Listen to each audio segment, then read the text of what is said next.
Ma'am చాలామంది కూడా diabetes ఉన్నవాళ్ళు సర్జరీకి వెళ్ళాలంటే భయపడుతుంటారు. సో, మోకాళ్ళ నొప్పులు కావచ్చు, లేదంటే నడుము నొప్పులు ఉన్నవాళ్ళు కావచ్చు. అట్లాంటి వాళ్ళు పీఆర్‌పీకి వచ్చారు అనంటే వాళ్ళ పెయిన్ అనేది తగ్గించుకోవచ్చా అండి? యాహ్! సీ పీఆర్‌పీ ఏ పేషెంట్స్‌కి సూట్ అవుతుంది. సో, డయాబెటిస్ ఉంటే ఇది పీఆర్‌పీ వర్క్ అవుతుందా లేదా ఇది క్వెషనే లేదు. తప్పకుండా ఒక ఆప్షన్ ఉంది పీఆర్‌పీ. నాన్ సర్జికల్ ట్రీట్మెంట్ ఉంది. బికాజ్ డయాబెటిస్‌లో అగైన్ ఇన్ఫెక్షన్‌కి ఛాన్సెస్ ఎక్కువ ఉంది. కొన్నిసార్లు అన్‌కంట్రోల్డ్ షుగర్ ఉంటే కష్టం అవుతుంది. Yes. So, yes. PRP meaning platelet rich plasma therapy. ఇది పేషెంట్ బ్లడ్ నుంచి బ్లడ్ తీస్తాను, ప్రాసెస్ చేస్తాము.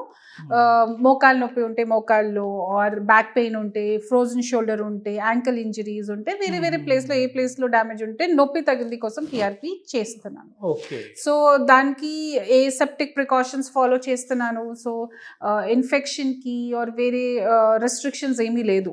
ఓకే. యూజువల్‌గా డయాబెటిక్స్ పేషెంట్స్‌లో వాకింగ్ చెయ్యాలి. ఓకే. ఎందుకంటే షుగర్ కంట్రోల్ కోసం, ఇంకా మెటబాలిజం ఇంప్రూవ్‌మెంట్ కోసం తప్పకుండా వాకింగ్ అన్నీ చేయాలి. సో, మోకాలు నొప్పి ఉంటే, బ్యాక్ పెయిన్ ఉంటే వాకింగ్ రిస్ట్రిక్ట్ అవుతుంది. ఓకే. So, okay. ఈ పీఆర్‌పీ వల్ల తీసిన తర్వాత నార్మల్ లైఫ్ స్టైల్ అలాగే చేయాలి. వాకింగ్ అన్నీ చేయాలి.